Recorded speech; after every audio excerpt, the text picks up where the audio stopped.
Vamos a tener una palabra de oración para pedir a Dios su guía y su dirección para nosotros. Eterno Padre, Dios bendito que estás en el cielo, una vez más queremos llegarnos delante de tu santísima presencia para darte gracias, en primer lugar por Jesucristo, Señor nuestro, el cual se entregó en la cruz del Calvario y en ese lugar y allí nos otorgó eterna redención. Gracias por todos aquellos que hemos podido creer y recibir en el corazón esta obra de salvación bendita y santa y ser hechos hijos tuyos a través de la presencia del Espíritu Santo en nuestros corazones. Y que también podemos llegarnos en esta hora, en este lugar, uno de los tantos lugares donde se celebra este culto cristiano, donde buscamos de aprender de tu palabra, de recibir una palabra de bendición que nos haga bien al corazón, conforme a las tantas necesidades que hay en cada una de nuestras vidas. Tú conoces nuestros corazones, conoces la condición en la que estamos delante de ti. Háblanos, Señor, conforme a tu misericordia, a la paciencia con que nos has soportado desde la eternidad y nos has amado con amor eterno. Padre bendito, gracias por los hermanos que ya se han llegado y bendice la escuela dominical en esta mañana, en todas las aulas y a los maestros que han de impartir tu palabra.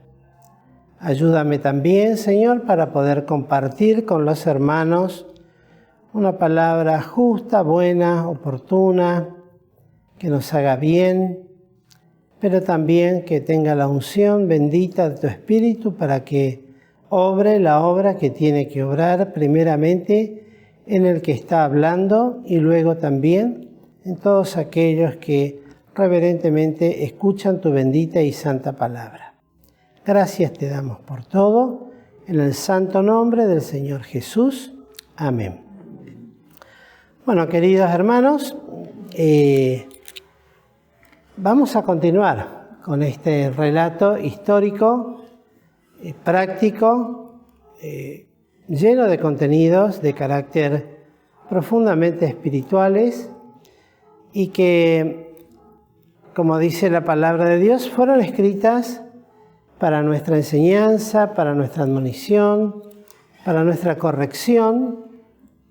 Y es oportuno entonces recordar que todo este relato tan minucioso que hace la palabra de Dios, de un tiempo histórico de Israel, del pueblo, en su retorno de la cautividad, y de la reconstrucción de una ciudad que tiene una representación muy importante para la vida de los creyentes y aún de la Iglesia de Jesucristo, que nos habla de restauración, nos habla de que lo que Dios puede llegar a ser cuando, en primer lugar, hay ese propósito en Dios, y también cuando está la voluntad pronta en el corazón de aquellos que desean que Dios vuelva nuevamente a levantar todas aquellas cosas que fueron destruidas por muchas razones.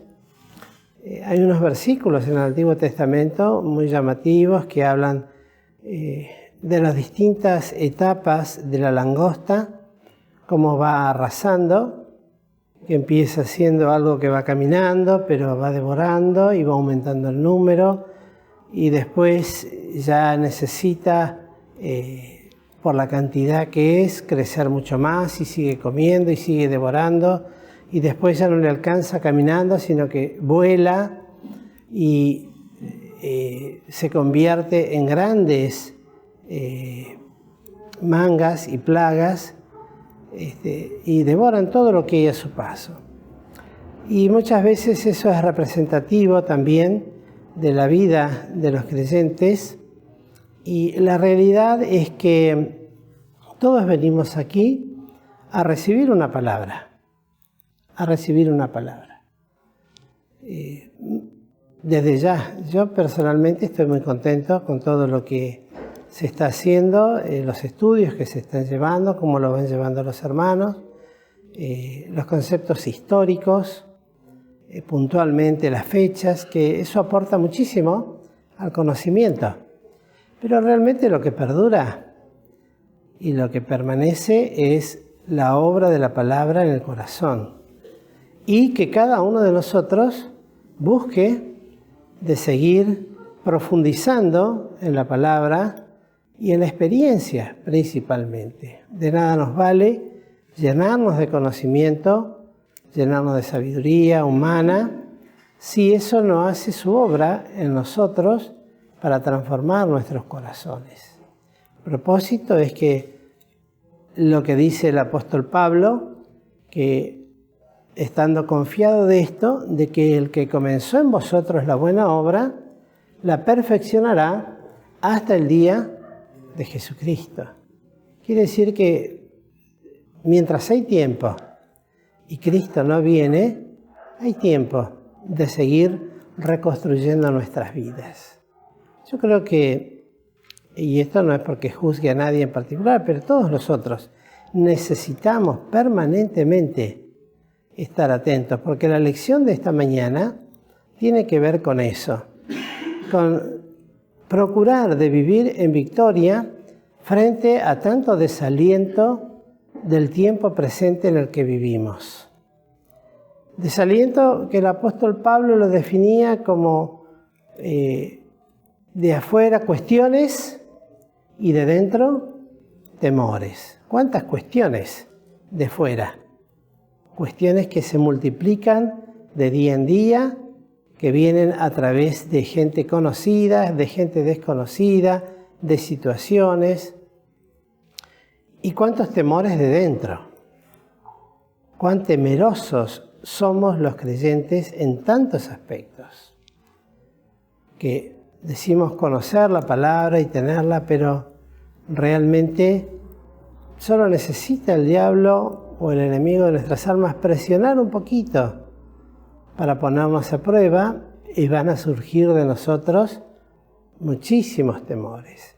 Y la lección de esta mañana del libro de Nehemías, el capítulo 4, y para no volver a hacer un reconto de todo lo que ya ampliamente han dicho nuestros hermanos desde el libro de Esdras y el primer capítulo de Nehemías y el capítulo 2 y el 3, donde Dios se ocupó de traer a este pueblo de nuevo conforme a sus promesas, y eso es algo muy importante, porque lo que Dios promete lo cumple. No son promesas vanas, y llegado el cumplimiento del tiempo, así como el nacimiento de Cristo fue ni un minuto antes ni un minuto después, Dios envió a su Hijo.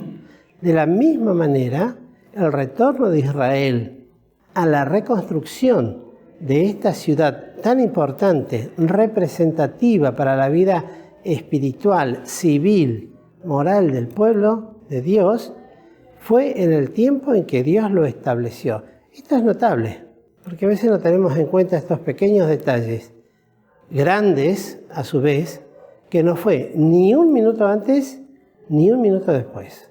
Cuando Dios lo estableció, despertó y dice, movilizó el espíritu de los reyes, de los hombres, desde los más humildes hasta aquellos más poderosos, para llevar adelante su obra. Bien lo decía un hermano en Cristo, Spurgeon, que la obra de Dios es un poderoso, claro, él lo hablaba hace un par de siglos atrás, lo decía esto, ¿no? Es un poderoso carro, cuyas ruedas no pueden ser detenidas, y que no hay nada que se pueda poner delante para detener ese avance de parte de Dios. Y eso en el orden espiritual general, pero también en el orden personal. Cuando Dios se propone algo para nuestras vidas y lo va a llevar a cabo. Siempre se nos enseñó esto, que hay un camino corto, directo, que es el camino de la obediencia, el de saber hacer, el de obedecer, el de escuchar, y está el camino más largo, que es el de la desobediencia, de la rebeldía, el camino de Jonás. Pero Jonás, ¿qué terminó haciendo finalmente?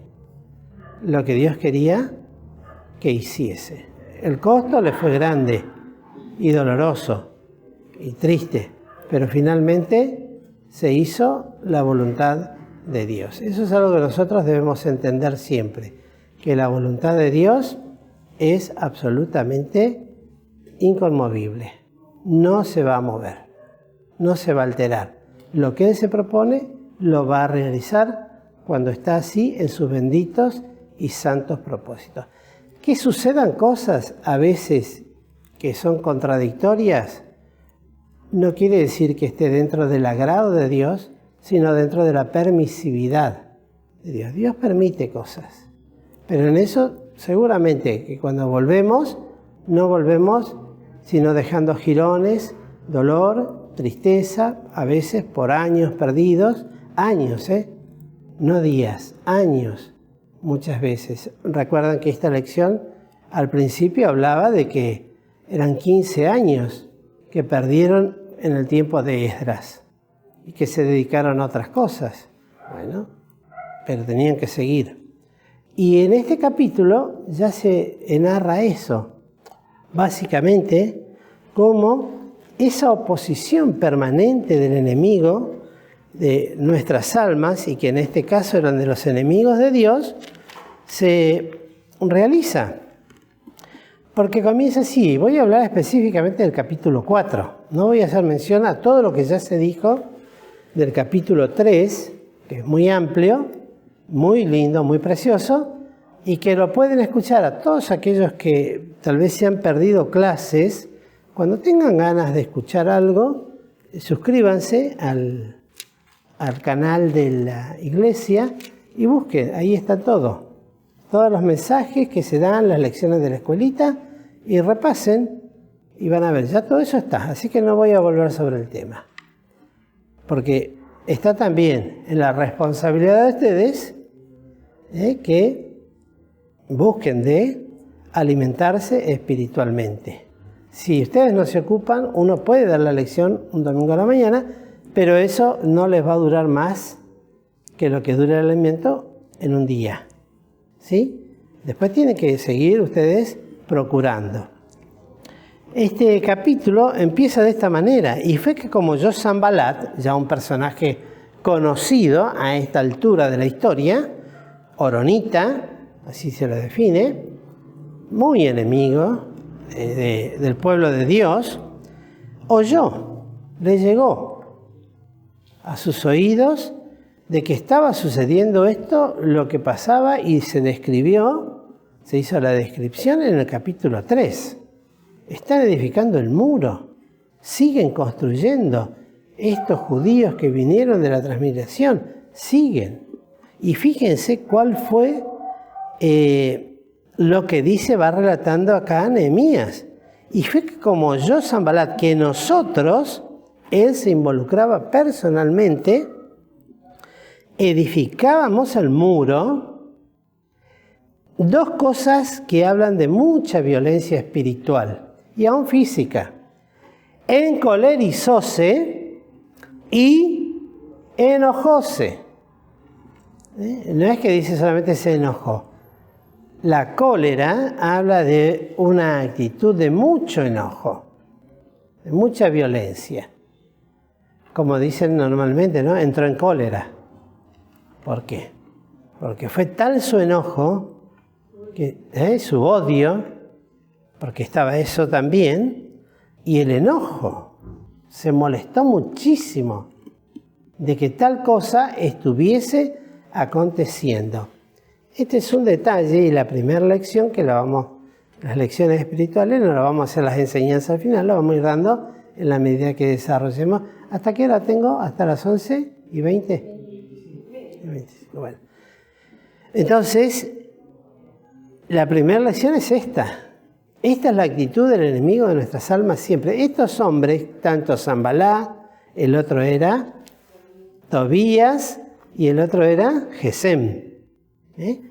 No es otra cosa que la representación de aquel que vino para hurtar, matar y destruir, y cuyo propósito es ese, con el pueblo de Dios.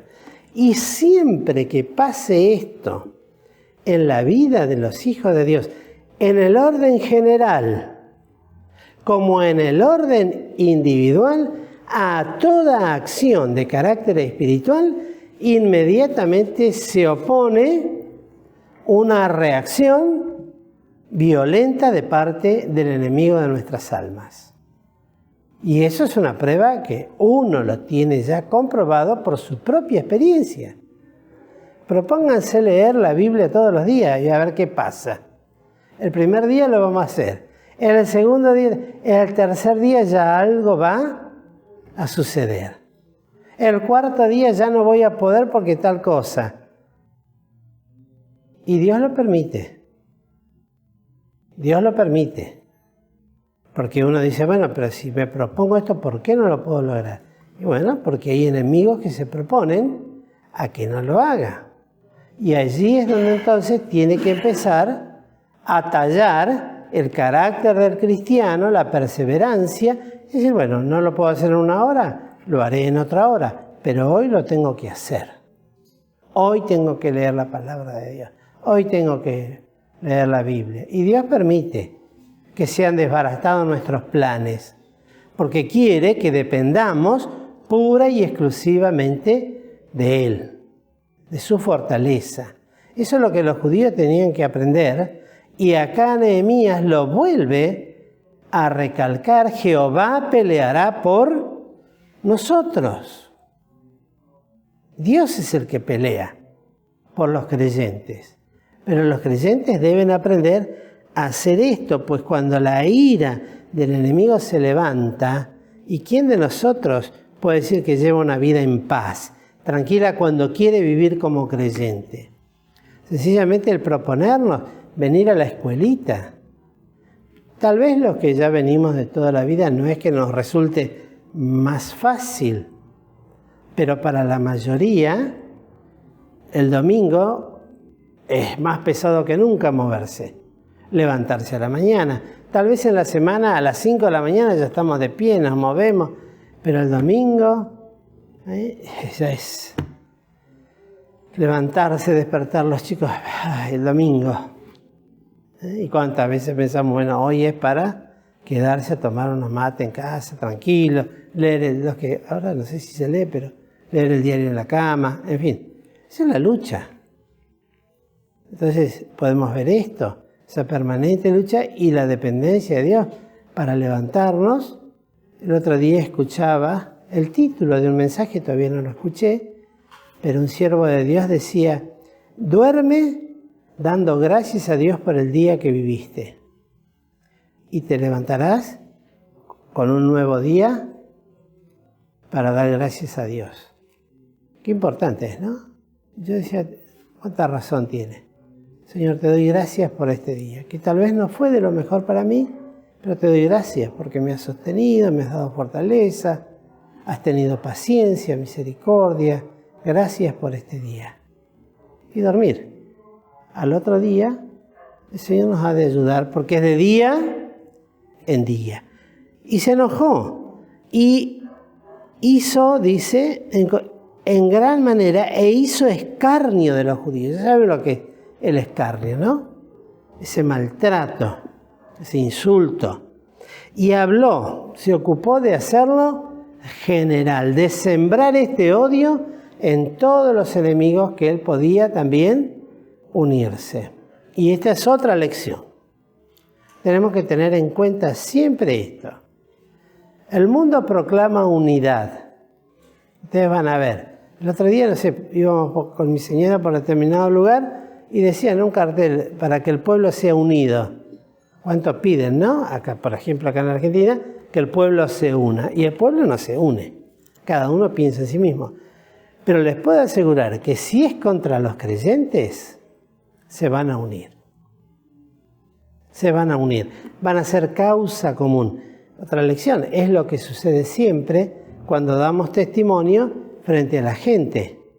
Cuando damos testimonio frente a uno, bueno, es tratable, se conversa. Pero cuando se nos ocurre, obtenemos la posibilidad de dar delante de muchos, por no pasar vergüenza, por no pensar, van a ser causa común para ir en contra de aquel que viene con ideas tan raras, extrañas y negativas y discursos de odio como tiene el creyente cuando se planta frente al tiempo presente. Porque hoy se lo define así, ¿no? El discurso de odio. El decir, no, eso no se hace. No hagas aquello. Eso no. Eso es un discurso de odio. Frente a eso van a ser causa común.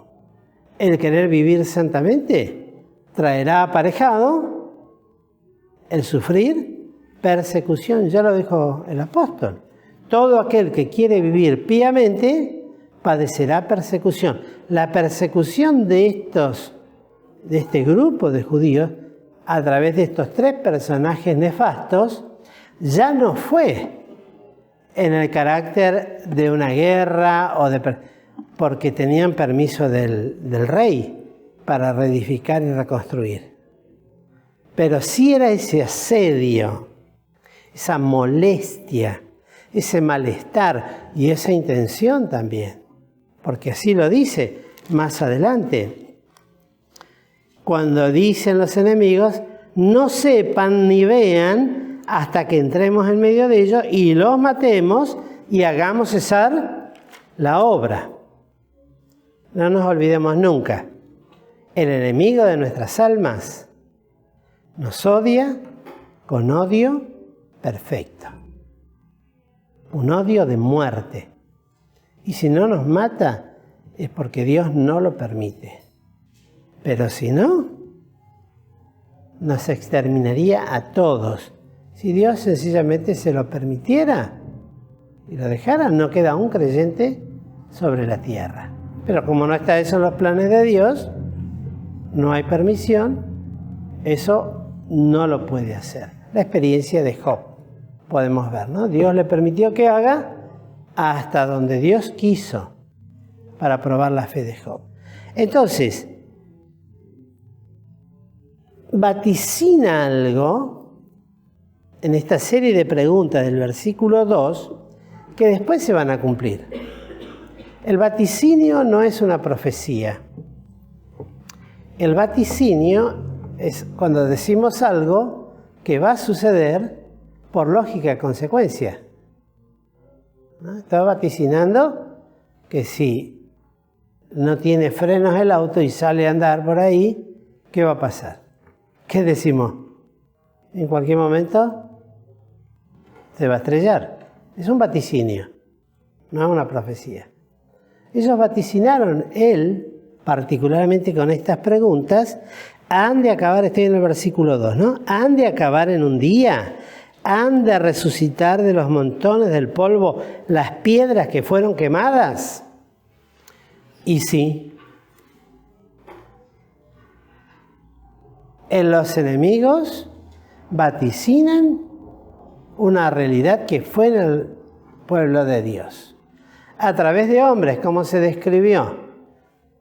Tal vez había obreros entre los grupos que vinieron y albañiles, pero también se describió que había plateros, que eran los que trabajan con la plata, artesanos, virtuosos, había mujeres.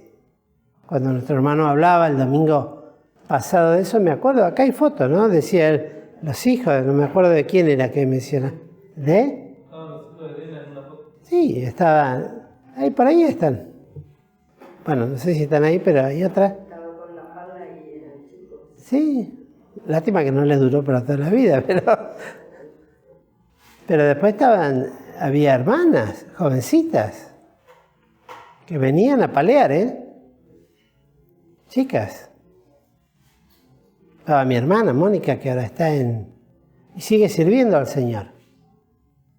Sigue sirviendo, ya no con una pala, porque eso también es otro detalle importante. podemos tener la plena seguridad de que aquel que no quiere mover un dedo para hacer cosas en la casa de Dios, difícilmente después el Señor lo use para cosas mayores, porque el que no es fiel en lo poco, tampoco lo va a hacer en lo mucho. ¿Cómo le podemos confiar a alguien que no es capaz, viendo que hay suciedad en el piso, agarrar una escoba y barrer, de darle un día, bueno, toma la palabra, porque esto te va a ayudar a crecer? Eso no existe. Eso no es bíblico. Ese es el corazón del hombre que piensa que de esa manera tal creyente va a crecer. Hay que darle responsabilidad para que crezca espiritualmente. No es así. La ley de Cristo es: el que es fiel en lo pequeño, sobre lo más es fiel. El que no es fiel en lo pequeño, tampoco le será confiado lo que es más. Esa es la ley de Cristo. Ahora bien, se cumple esto porque de las piedras, y luego lo dice, y se sigue la burla, aún ellos, lo que ellos edifican, si subiera una zorra, derribará su muro de piedra. Hablando de la inutilidad de lo que estaban haciendo. Recuerden ustedes la descripción que se hizo de cuántos años una ciudad en ruinas, cuánto escombro, cuánta basura juntada, y hagámonos una composición del lugar. No es que venían y estaban las líneas echadas y estaba el campo despejado.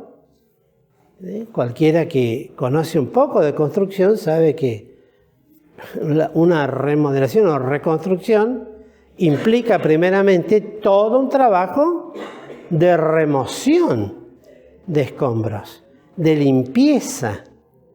No se puede trabajar bien sobre la mugre, sobre escombros, saltando tirantes, saltando roca. Y el muro era una cosa muy grande. Eran 12 metros de altura. ¿Tenemos idea de lo que es 12 metros? Una idea nomás, ¿no? El techo allá donde está ahí hay 9 metros clavaditos. 9 metros. Imagínense 3 metros más arriba todavía. 3 metros sería más o menos y 1 metro más que una puerta. 1 metro más que una puerta. Vamos a decir allá atrás donde está el círculo ese redondo, hasta ahí, del piso hasta ahí, sobre este techo todavía. Y el ancho, porque no era un murito de un ladrillo de 15, tiene que ser proporcional. Ancho para que aguante, y debe haber sido en forma piramidal seguramente, para que estructuralmente soporte el peso y no se caiga frente a nada. Y de roca. Era un trabajo muy arduo, muy esforzado, de mucho sacrificio. Por eso era desalentador. Algunos directamente ni se metieron en el tema. ¿Se acuerdan, no? ¿Quiénes fueron? Ahí está, ¿no? Los tecoitas, de una ciudad de Tecoa se llamaba. Los grandes no quisieron molestar, no quisieron ensuciar sus manos. El resto del pueblo sí. Entonces ahí se necesitaba de todos. Este capítulo nos habla de unidad, de carácter netamente espiritual. Espiritual. No es solamente motivado por el hecho de construir un muro. Era construir un muro en medio de una situación hostil, rodeado de enemigos. Una tarea ardua, sacrificada, esforzada, desde el punto de vista físico y estresante, se diría hoy. En ese tiempo no se conocía la palabra esa. Pero imagínense ustedes, está rodeado de enemigos y que el propósito de ellos era destruirlos.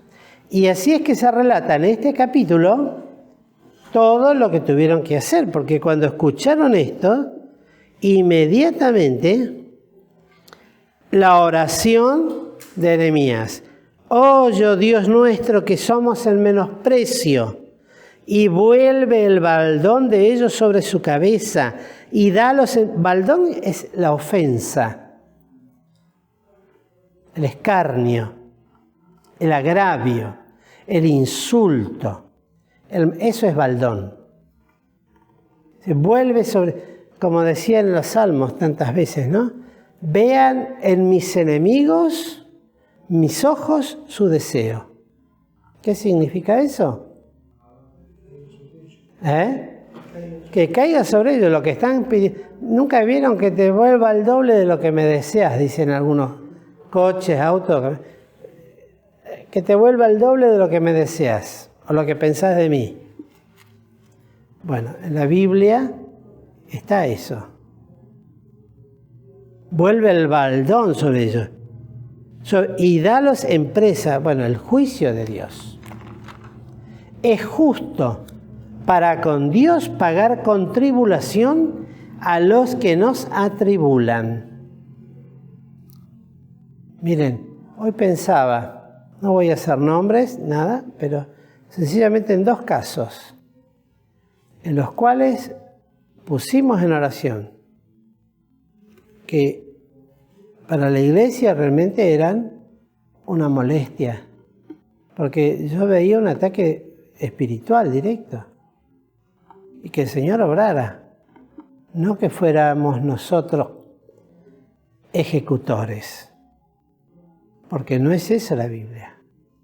En este tiempo de gracia, un creyente puede pedir a Dios que haga justicia con su Hijo. Señor, tú ves mi oprobio y el escarnio y de mi dolor y de mis sufrimientos y de mis padecimientos y del maltrato.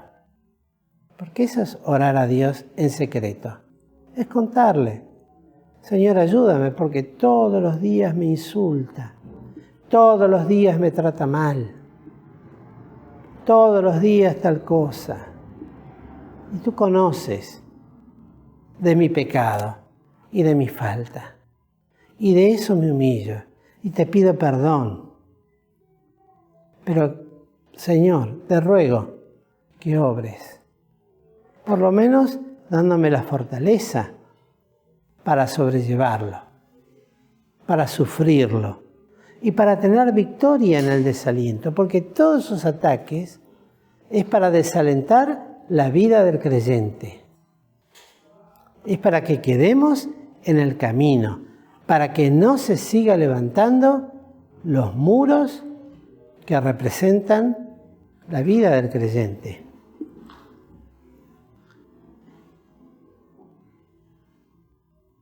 Y luego de esa oración, dice en el 6, edificamos pues el muro y toda la muralla fue junta hasta su mitad. Y el pueblo tuvo ánimo para obrar. Qué lindo. Tuvo ánimo. Estaban los ataques. Pero dale otra vez. No cesa. Son como las ondas de la mar, ¿no? Parece que nunca vamos a poder estar tranquilos porque siempre una tras de otra. Las olas. Y acaeció que oyendo Sanballat otra vez, y Tobías, y los árabes, y los amonitas, y los de Asdod, que los muros de Jerusalén eran reparados, porque ya los portillos comenzaban a cerrarse. Encolerizáronse mucho. ¿Saben lo que son los portillos? Dentro de una puerta más pequeña. Es un portillo. Para que tengan una idea, los que tienen portones y le hacen una puerta más chica para no tener que abrir todo el portón grande, ¿no? Bueno, eso empezaban a cerrarse. La obra continuaba, se cerraba. Y eso no puede ser. ¡Cuánto enojo! Y la conspiración.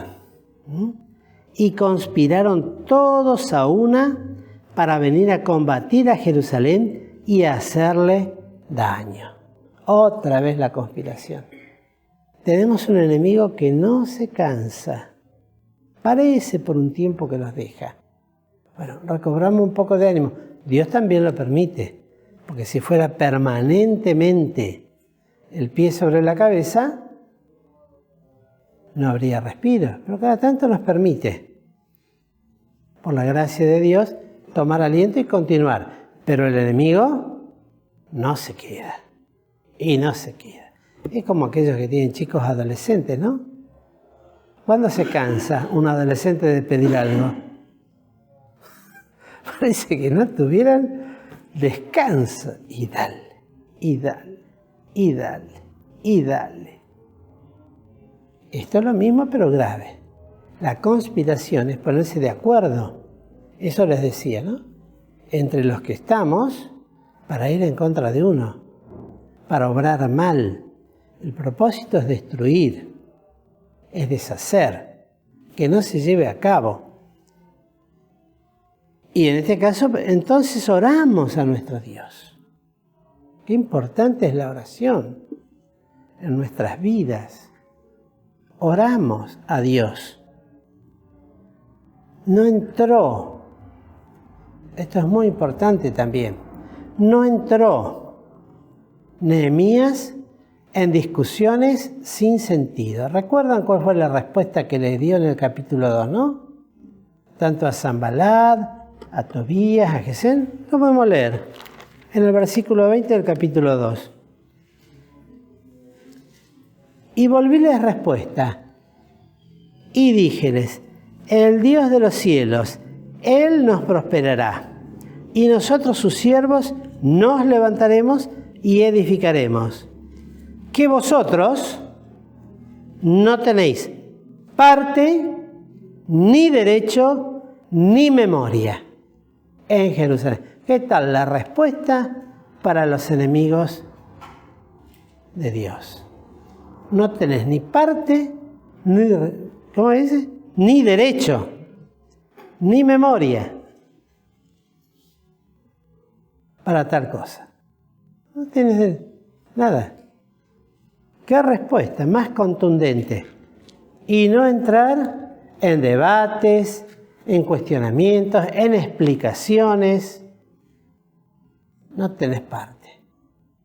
¿Es un enemigo?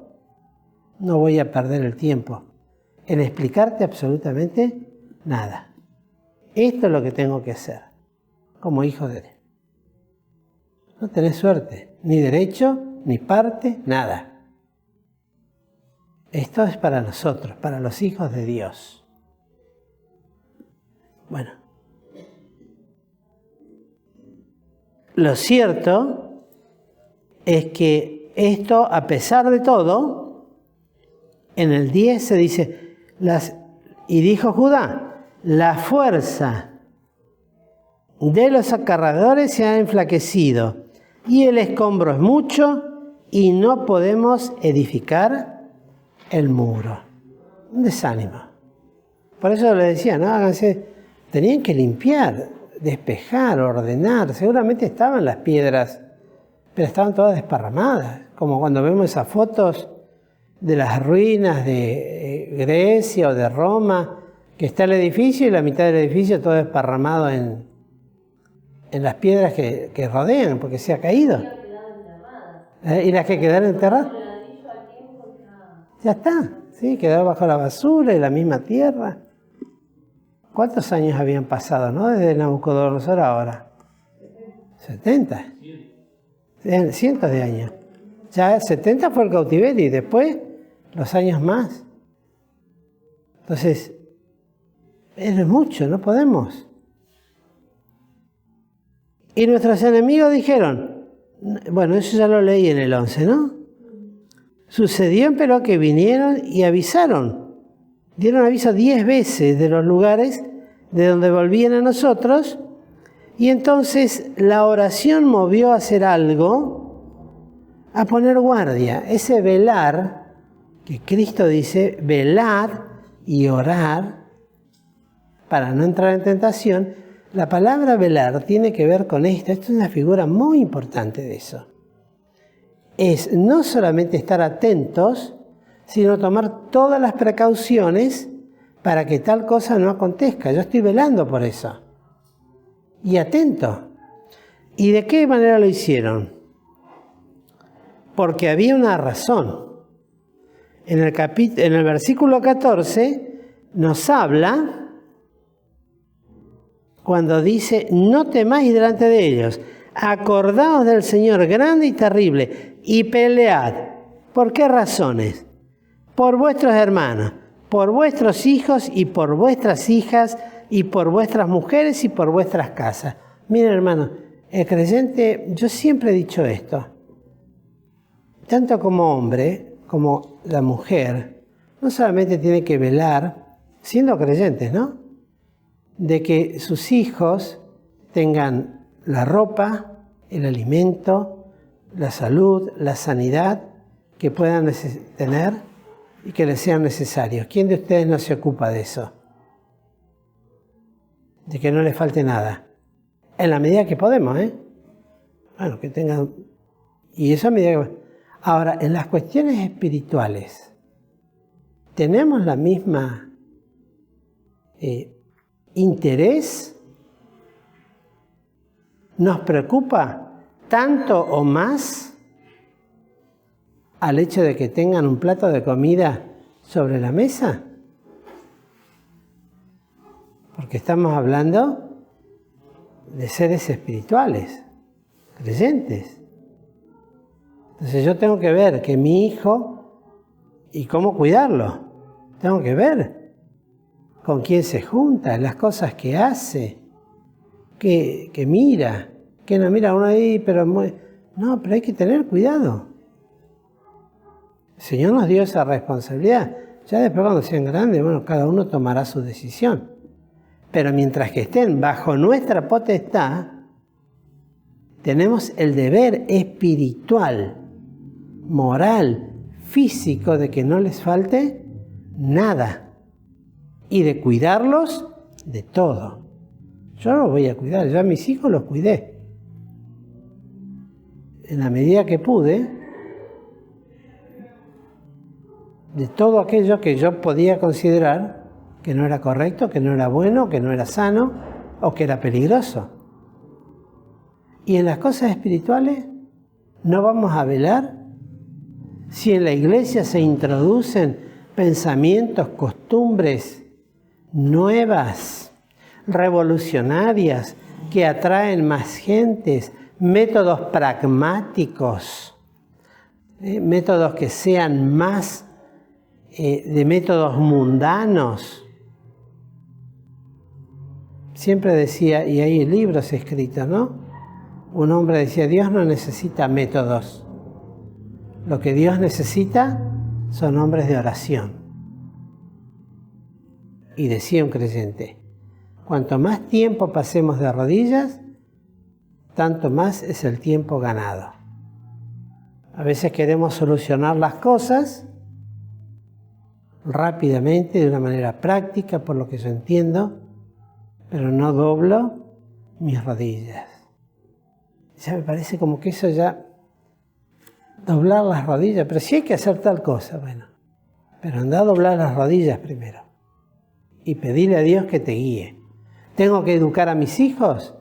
Bueno, ora mucho, porque lo que no sepas hacer hoy, lo vas a ver mañana. Lo digo por experiencia, ¿eh? Y yo creo que como papá, en muchos casos, estamos a una altura como para tener ese consejo. A veces pensamos que sabemos. Yo eso a veces digo, ¿no? De los que son más jóvenes, y eso repite, no es por agraviar a nadie, pero nadie recibe consejo. Cada uno educa a su hijo como le parece, y está bien, yo hice lo mismo. Pero recibamos el consejo de la palabra, que si no está en la Biblia, bueno, y la Biblia no caducó, no envejeció, no perdió su vigencia.